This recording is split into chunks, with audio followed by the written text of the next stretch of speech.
जय हिंद बच्चों, आपके अपने YouTube channel green world publication में आपका स्वागत है। मैं आपका मैथमेटिक कोच प्रभात यादव। पहले बच्चों, आज हम क्लास 12 के 9 टॉपिक, जैसा कि आप स्क्रीन पर देख रहे हैं, अवकल समीकरण, जिसको इंग्लिश में बोलते हैं डिफरेंशियल इक्वेशन, इसके बारे में हम लोग डिस्कस करेंगे। इसमें आपको पढ़ना है ऑर्डर क्या होता है। सबसे पहले आपको डिफरेंशियल इक्वेशन क्या होता है, अवकल समीकरण क्या होता है, उसका ऑर्डर क्या होगा, डिग्री क्या होगा, solution of a differential equation, formation of a differential equation, मतलब किसी डिफरेंशियल इक्वेशन को कैसे आप बनाएंगे, कोई इक्वेशन दिया है तो उसका कैसे आप डिफरेंशियल अवकल समीकरण कैसे लिखेंगे। ठीक, तो तमाम टाइप के कॉन्सेप्ट पे हम लोग आज डिस्कस करेंगे। ये बहुत ही इंपॉर्टेंट टॉपिक होने वाली है, क्योंकि जो भी बच्चे बोर्ड में अपीयर्ड हो रहे हैं उसमें कम से कम 2 से 3 क्वेश्चन हमारे इस टॉपिक से आता है। और आगे के कंपटीशन की अगर आप बात करेंगे, जैसे NDA, CDS, air force, navy, CUT, IIT, इन तमाम एग्जाम में आपका डिफरेंशियल इक्वेशन से कम 5 से 6 क्वेश्चन का वेटेज रहता है। ठीक है, अगर आप लोग चैनल को लाइक सब्सक्राइब नहीं किए तो एक बार चैनल को लाइक सब्सक्राइब जरूर कर लीजिए। आइए शुरुआत करते हैं। सबसे पहले हम लोग समझते हैं कि डिफरेंशियल इक्वेशन अर्थात अवकल समीकरण है क्या।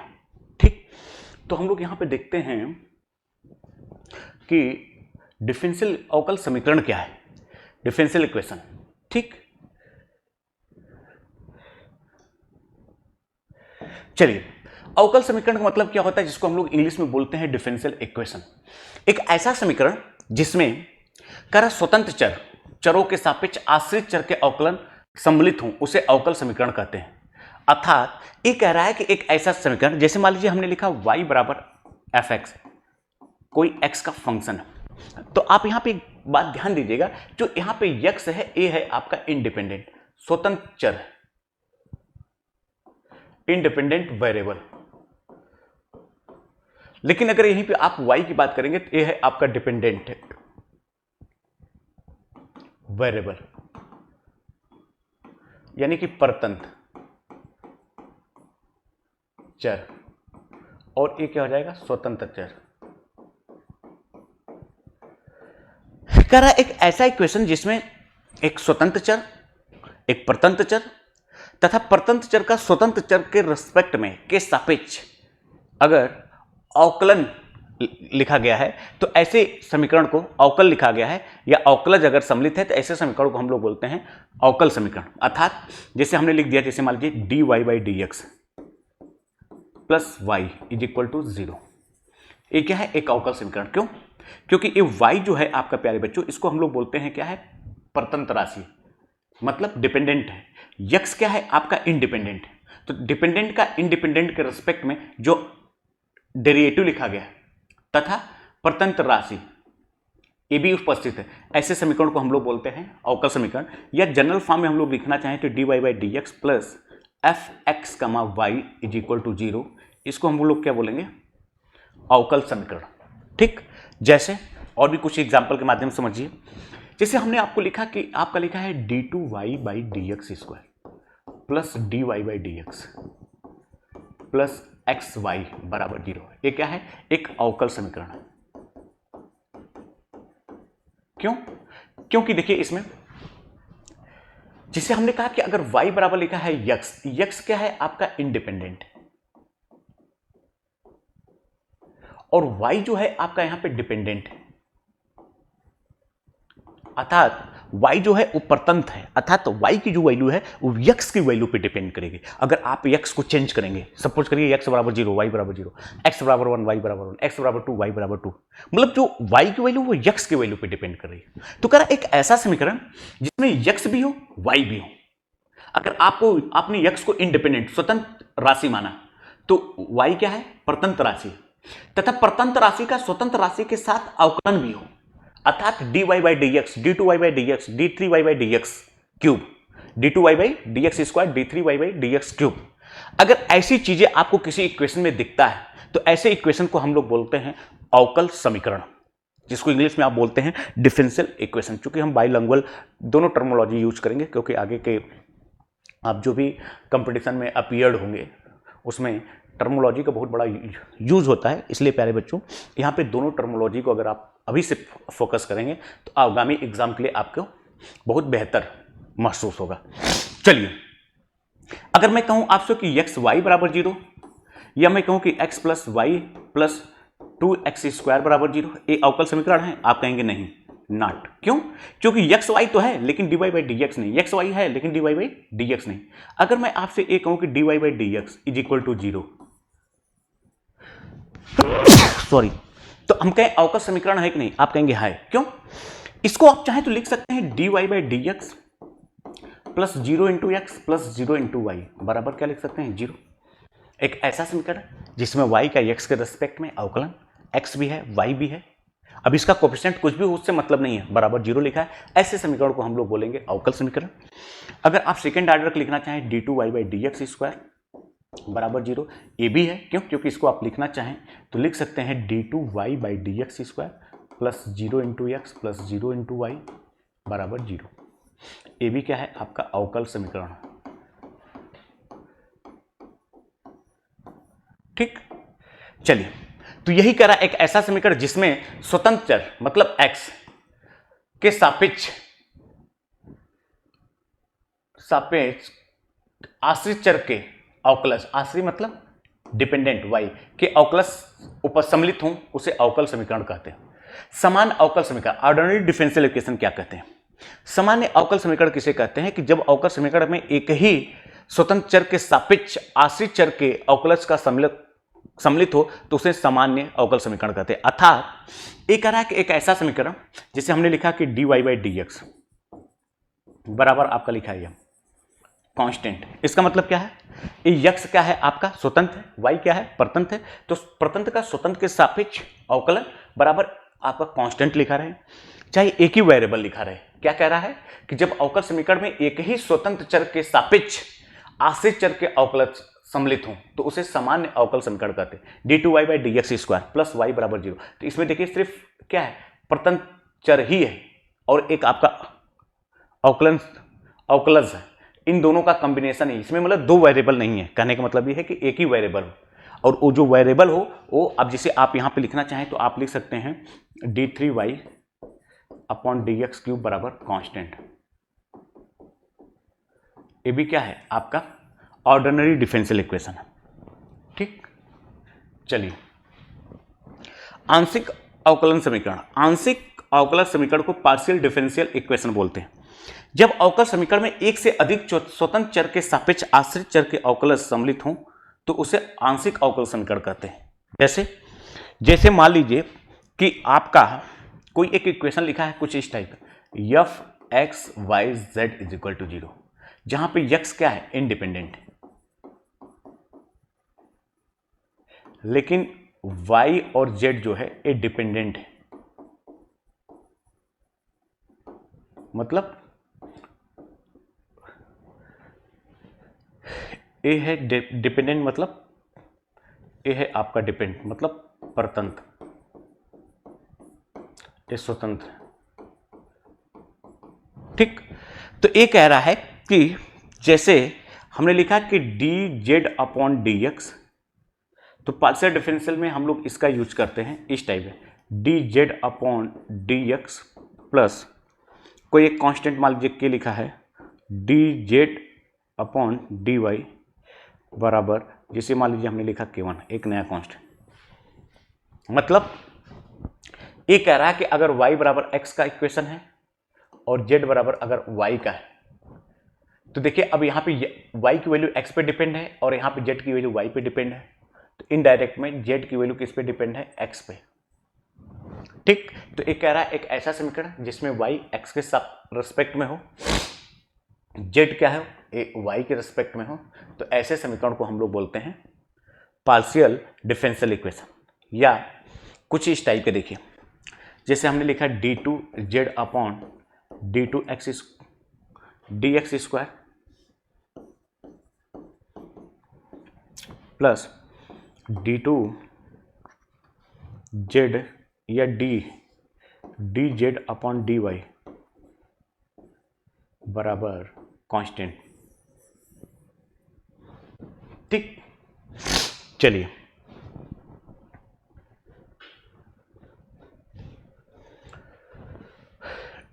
आइए अब कुछ संकेत हैं, यूज ऑफ सिंबल, इसका हम लोग यूज करेंगे तो इसको समझना बहुत जरूरी है। जैसे अवकलजों को लेकर निम्नलिखित संकेतों का प्रयोग करते हैं। जैसे मान लीजिए कोई एक कहीं लिखा है अगर आपको dy बाई डी एक्स बराबर, तो इसको आप लिख सकते हैं y डैश, या इसी को लिख सकते हैं y1। इसका मतलब y का x के रिस्पेक्ट में क्या है, अवकलन है, अवकलन या अवकलज। ठीक, अगर इसको दो बार डिफरेंशिएट कर दिए हैं अर्थात d2y upon d x square, तो इसको लिख सकते हैं y डबल डैश बराबर y2। ठीक, जैसे आपका लिखा है d3y upon d x cube, इसको आप लिख सकते हैं y 1 2 3 बार या y3।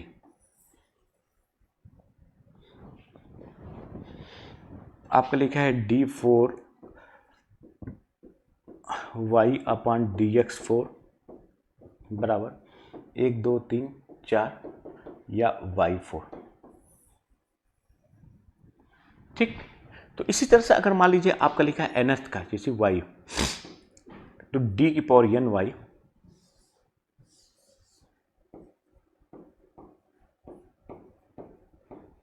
इसको लिख सकते हैं y dot dot n times, और इसी को आप लिख सकते हैं yn, यानी कि ये लिखा है आपका nth ऑर्डर का डिफरेंशियल, nth ऑर्डर का डेरिवेटिव अवकलज। ये क्या लिखा है, nth ऑर्डर का अवकलज, nth ऑर्डर का अवकलज।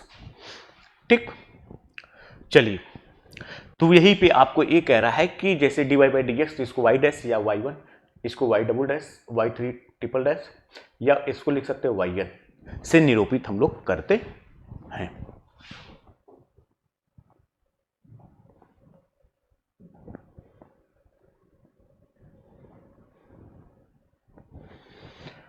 अवकल समीकरण की quote, order of a differential equation.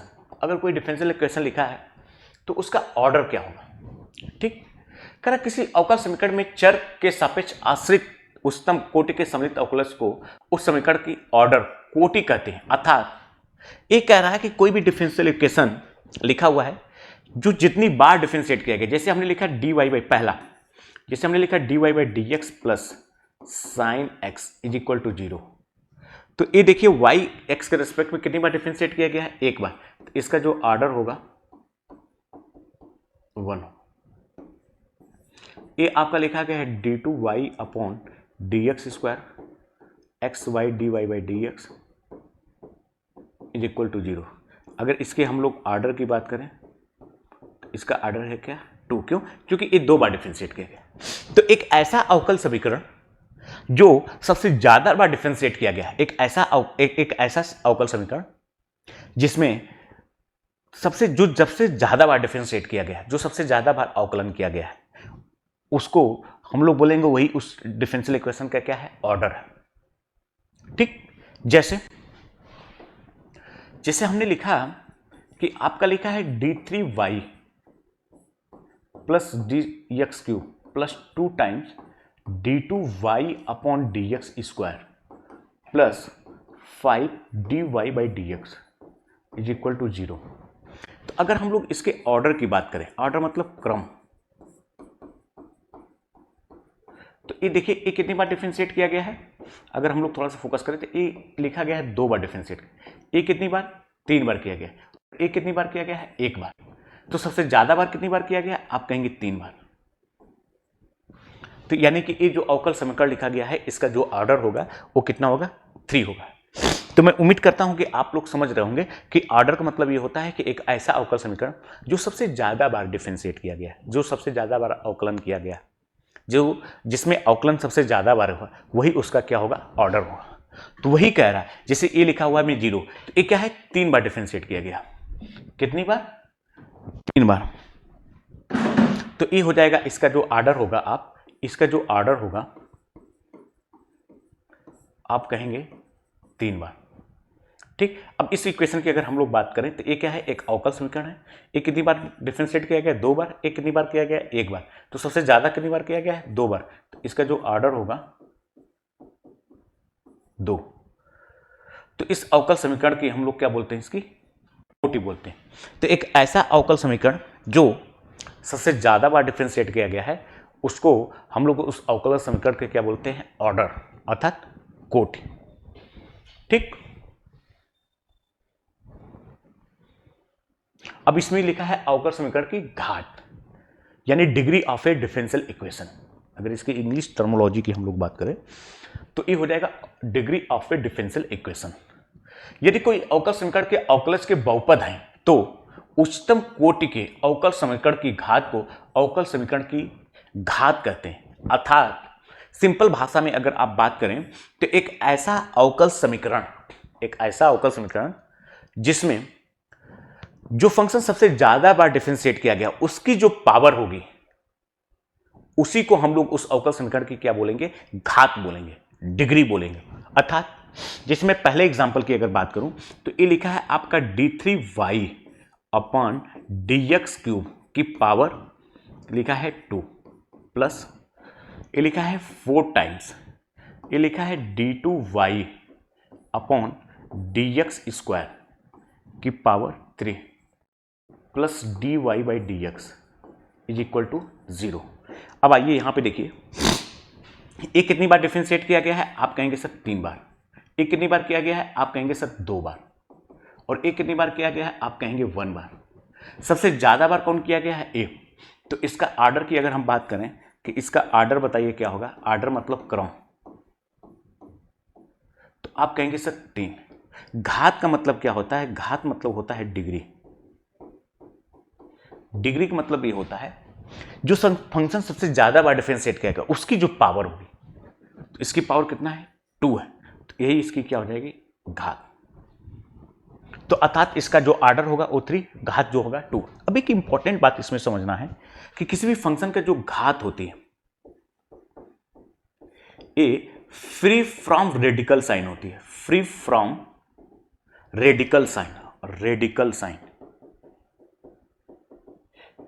And no negative integer.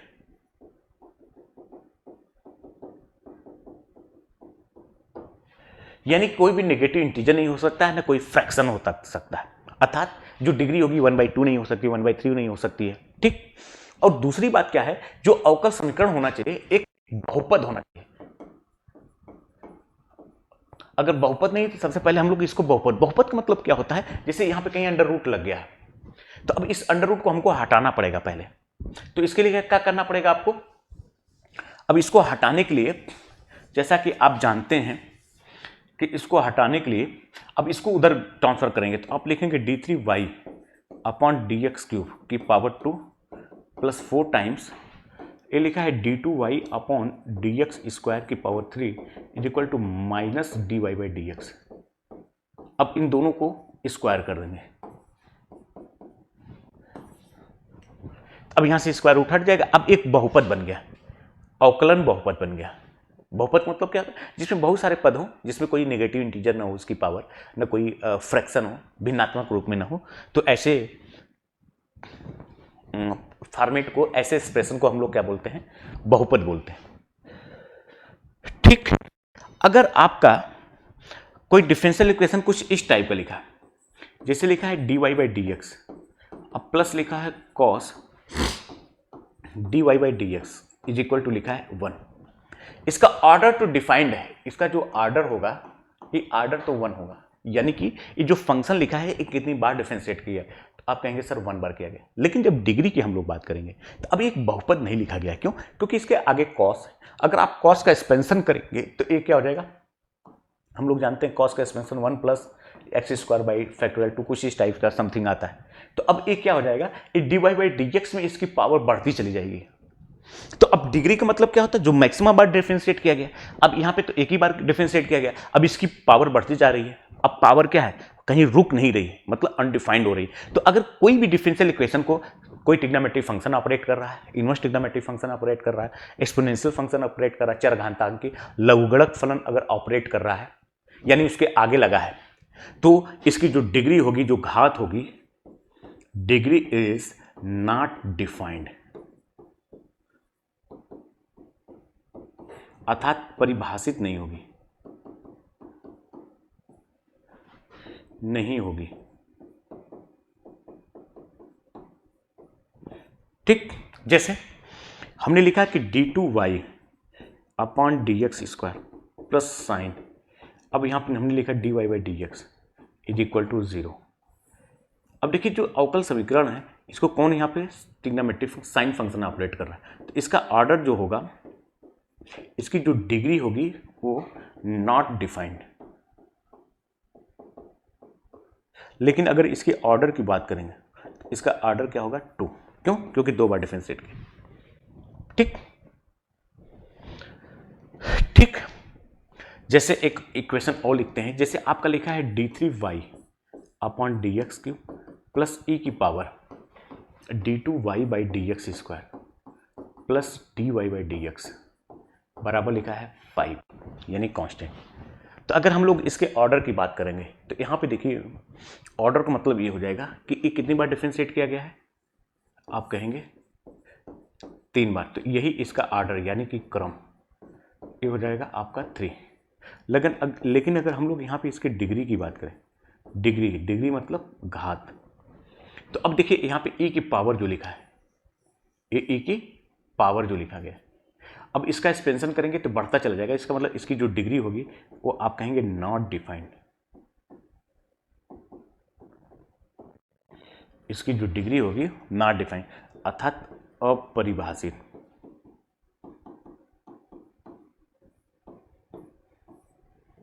ठीक,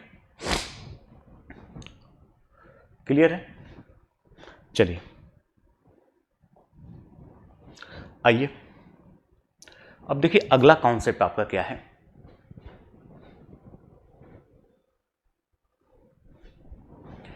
अब देखिए अगला जो कॉन्सेप्ट है अवकल समीकरण का हल, solution of a differential equation. कह रहा है अवकल समीकरण का हल solution of a differential equation, जिसे y बराबर कह रहा है fx, कोई एक फंक्शन लिखा है, उस अवकल समीकरण का हल कहलाता है यदि यह उस समीकरण को संतुष्ट करता है। जैसे y बराबर e की पावर x प्लस 8 को अवकल समीकरण a संतुष्ट करता है, का हल है।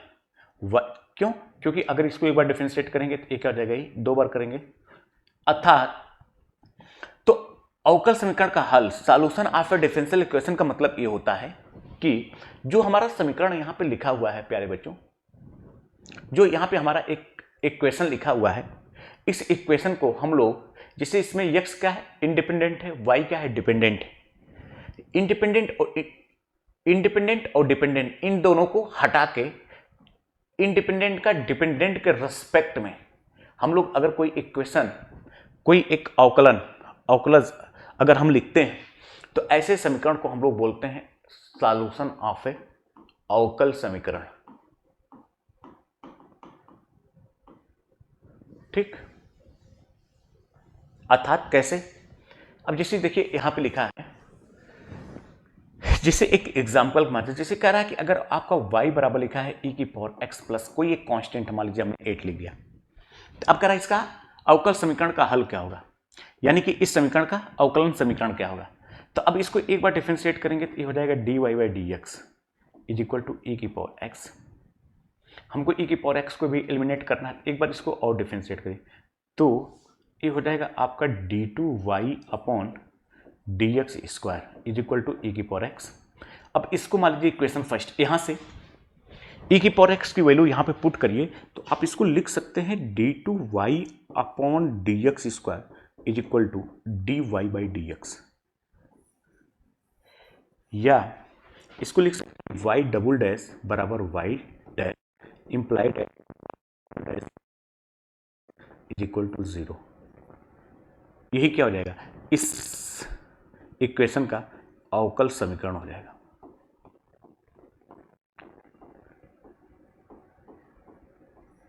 अवकल समीकरण हो जाएगा, जिसको आप क्या बोलते हैं differential equation, solution of a differential equation. अगर हमको उल्टा यहां पे पहुंचना है तो इसको आप 2 बार क्या करेंगे, इंटीग्रेट करेंगे, समाकलन करेंगे।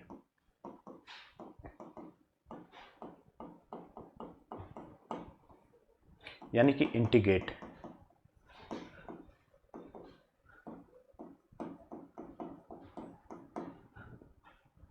ठीक, जैसे मान लीजिए एक एग्जाम्पल के माध्यम से और समझाते हैं। जैसे सपोज करिए y बराबर आपका लिखा है साइन एक्स, तो आप यहां से लिख सकते हैं dy by d x is equal to क्या हो जाएगा कॉस एक्स। फिर एक बार डिफ्रेंशिएट करिए तो आप लिख सकते हैं d two y by d x square बराबर क्या हो जाएगा साइन एक्स। तो अब यहां पे देखिए एक बार और डिफ्रेंशिएट करिए तो d three y upon d x cube बराबर हो जाएगा कास का माइनस, ये हो जाएगा माइनस का कॉस एक्स। अब इसकी वैल्यू उठा के यहाँ से पुट कर दीजिए तो ये हो जाएगा d three y upon d x cube बराबर कर जाएगा minus d y by d x. ठीक, तो अब ये क्या हो गया, इस इक्वेशन का अवकल समीकरण हो गया। ठीक, जैसे मान लीजिए कुछ जनरल बात करते हैं। अब कर रहा अवकल समीकरण का व्यापक हल, general solution of a differential equation. अवकल समीकरण के उस हल को व्यापक हल कहते हैं जिसमें स्वच्छ अचलों की संख्या अवकल समीकरण की कोटि के समान हो। जैसे y बराबर साइन एक्स प्लस सी लिखा है तो अवकल समीकरण d y by d x minus cos x बराबर 0, अर्थात जो कांस्टेंट है इसको हटा देंगे का व्यापक हल होता है, क्योंकि इसमें अवकल समीकरण को संतुष्ट करता है। अतः अवकल समीकरण की कोट जो होगा हल में प्राचलों की संख्या, मतलब इसमें जितनी आर्बिट्रेरी कांस्टेंट होगी जिसको इंग्लिश में स्वच्छ अचर बोलते हैं। प्राचल मतलब होता है स्वच्छ अचर, जिसको इंग्लिश में बोलते हैं आर्बिट्रेरी कांस्टेंट।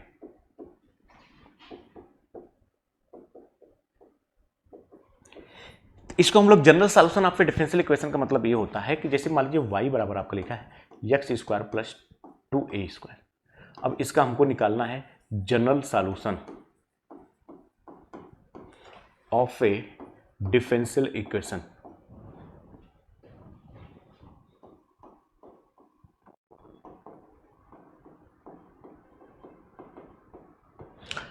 इसका सामान्य अवकल समीकरण का व्यापक हल, तो इसको देखिए एक बार अगर आप डिफरेंशिएट करेंगे तो ये हो जाएगा d y by d x, ये हो जाएगा आपका 2x। अब देखिए इसमें कांस्टेंट है नहीं, कांस्टेंट एक था तो एक ही बार इसको डिफरेंस कर, अभी यही इसका क्या हो जाएगा general solution of a differential equation. जैसे मान लीजिए हमने लिखा वाई स्क्वायर बराबर 4ax, तो आप इसको आप कहेंगे 2y वाई डैश बराबर क्या हो जाएगा 4a। अब यहाँ से आप 4a बराबर क्या लिख सकते हैं, यानी कि 4a बराबर हो जाएगा वाई स्क्वायर बाई एक्स। इसमें पुट करेंगे तो ए हो जाएगा आपका 2y वाई डैश बराबर वाई स्क्वायर बाई एक्स। ये वाई से वाई कैंसिल आउट हो जाएगा, इसका मल्टीप्लाई करेंगे ये हो जाएगा आपका 2x वाई डैश बराबर ए वाई, यानी यही इसका क्या हो गया general equation of a differential equation. ठीक, general solution of a differential equation. जैसे मान लीजिए हमने आपको ये लिखा कि x by x square upon a square plus y square upon b square बराबर लिखा है 1। अब इसका निकालना है तो इसमें देखिए दो कांस्टेंट है ए और बी, तो इसको आपको दो बार डिफरेंशिएट करना पड़ेगा।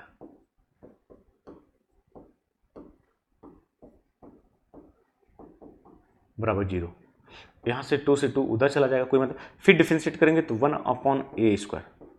अब इसमें क्या हो जाएगा 1 बाई बी स्क्वायर, इसमें product rule first into differentiation of second plus second into differentiation of first. यहां से आप लिख सकते हैं कि x upon a square is equal to minus y y dash upon b square. तो यहां से आप लिख सकते हैं कि 1 by a square is equal to minus y y dash upon b square x. अब इसको उठा के इसमें पुट करिए, ये हो जाएगा आपका minus y y dash upon b square x plus 1 upon b square y y double dash plus y dash का होल स्क्वायर इक्वल टू 0। अब इसमें देखिए थोड़ा सा ध्यान से, ये बी स्क्वायर उधर चला जाएगा, अर्थात जो हमारा इक्वेशन बनेगा वो कुछ इस टाइप का कि minus y y dash upon x plus ये हो जाएगा y y double dash plus y dash का होल स्क्वायर बराबर 0। अब यही इसका क्या हो जाएगा जनरल सॉल्यूशन।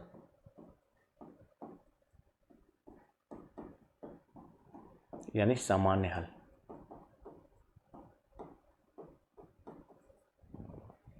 ठीक, तो मतलब मोटा मोटा मैं आपसे कहना क्या चाह रहा हूं, मैं आपको समझाना ये चाह रहा हूं कि अगर कोई भी क्वेश्चन लिखा है उसमें जितनी भी स्वच्छ अचर है, मतलब जैसे ए लिखा है, बी लिखा है, सी लिखा है, इसको हम लोग बोलते हैं स्वच्छ प्राचल चर, प्राचल कांस्टेंट, आर्बिट्रेरी कांस्टेंट जिसको इंग्लिश में बोलते हैं। जितनी बार लिखा रहेगा उसको उतनी बार डिफरेंशिएट करेंगे, वही उसका क्या होता है, ऑर्डर होता है। अर्थात तो जो हमारा डिफरेंशियल इक्वेशन जो लिखेंगे, जो उसका आप हल लिखेंगे, उसमें एक स्वच्छ अचर नहीं आना चाहिए। ठीक, तो उम्मीद करते हैं कि आप लोग अवकल समीकरण के कुछ बेसिक कॉन्सेप्ट को आप लोगों ने समझ लिया। जैसा कि आप जानते हैं कि यहाँ पे हमारा जो मोटो रहता है, कुछ इंपॉर्टेंट चीज़ ही लाके आपके बीच में डिस्कस करना, ताकि आप इस राज्य क्वेश्चन बैंक की महत्ता को आप समझें और ज़्यादा से ज़्यादा जो बच्चे चाहते हैं, जो सीरियस हैं अपने एग्जाम को लेके, वो ज़्यादा से ज़्यादा बच्चे इस बुक को परचेज करके और कंप्लीट अपनी इंफॉर्मेशन को, कंप्लीट अपनी तैयारी को कंप्लीट फॉर्म में रखें। ठीक, तो प्यारे बच्चों, आज के लिए इतना ही। जय हिंद, फिर हम लोग मिलते हैं नेक्स्ट वीडियो में।